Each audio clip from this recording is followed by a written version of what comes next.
Hello. ಹಾ sir, ನಾನು ನಂದಿನಿ ಅಂತ. ನೀವು ಟೀಚಿಂಗ್ ಪೋಸ್ಟ್ ಓಪನಿಂಗ್ ಇದೆ ಅಂತ ಹೇಳಿದ್ರಿ. ನಾನು ಮೊನ್ನೆ ಕಾಲ್ ಮಾಡಿದ್ದೆ ಅದಕ್ಕೇನೆ. ಹಾ ಸರ್ ನಾನು ಸರ್, ನೀವೊಂದು ಜಾಗ ಬರಕ್ ಹೇಳಿದ್ರಿ, ಅಲ್ಲಿ ಬಂದಿದ್ದೀನಿ, ಬಟ್ ನೀವು ಇರ್ಲಿಲ್ಲ, ಅದಕ್ಕೆ ಕಾಲ್ ಮಾಡಿ. 5 ನಿಮಿಷನಾ ಸರ್? ಸರಿ ಸರ್, ಕಾಯ್ತೀನಿ ಸರ್, ಕಾಯ್ತೀನಿ. No issue.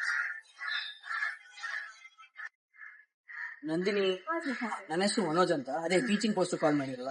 ಹೌದು ಸರ್. ಪ್ರೈಮರಿ ಇದೆ, ನರ್ಸರಿ ಇದೆ, ಹೈಸ್ಕೂಲ್ ಇದೆ, ನಿಮ್ ಜಾಬ್ ಇದೆ.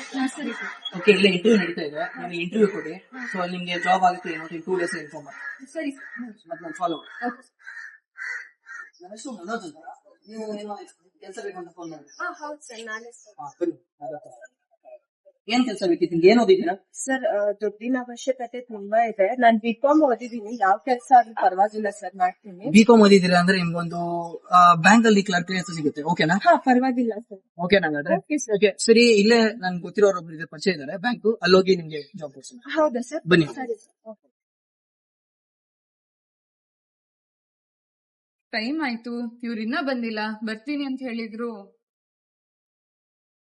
ನಿರ್ಮಲಾ ಅಂತಂದ್ರೆ ಹೌದು ಸರ್, ಆಕ್ಟಿಂಗ್ ಜಾಬ್ ಬೇಕು ಅಂತ ಫೋನ್ ನಾನೇ ಸರ್ ಮಾಡಿದ್ದು. ಸೊ ನಿಮ್ಗೆ ಯಾವ್ದು ಸೀರಿಯಲ್ ಅಥವಾ ಮೂವಿ ಇಂಟ್ರೆಸ್ಟ್ ಇದೆಯಾ?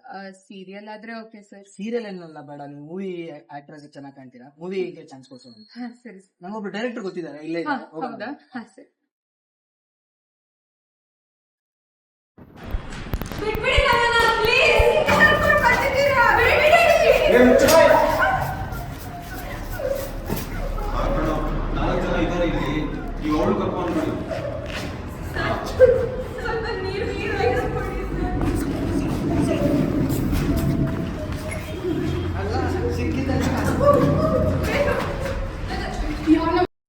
One minute.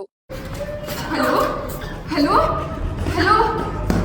ಮಾನವ ಕಳ್ಳ ಸಾಗಣೆ ಅಥವಾ ಹ್ಯೂಮನ್ ಟ್ರಾಫಿಕಿಂಗ್ ಇದು ದೂರದಲ್ಲೆಲ್ಲೋ ನಡೆಯುತ್ತಿರುವಂತಹ ಘಟನೆಯಲ್ಲ. ಇದು ನಮ್ಮ ಮಧ್ಯೆಯೇ ನಡೆಯುತ್ತಿರುವಂತಹ ಒಂದು ಘಟನೆ. ಮಹಿಳೆಯರನ್ನ ಅಥವಾ ಮಕ್ಕಳನ್ನ ವಶಪಡಿಸಿಕೊಂಡು ಅಂಥವರಿಂದ ಭಿಕ್ಷಾಟನೆಯನ್ನ ಮತ್ತು ಶೋಷಣೆಗೆ ಒಳಪಡಿಸಲಾಗುತ್ತದೆ. ಇಂಥದ್ದೇ ಮಾನವ ಕಳ್ಳ ಸಾಗಣೆ.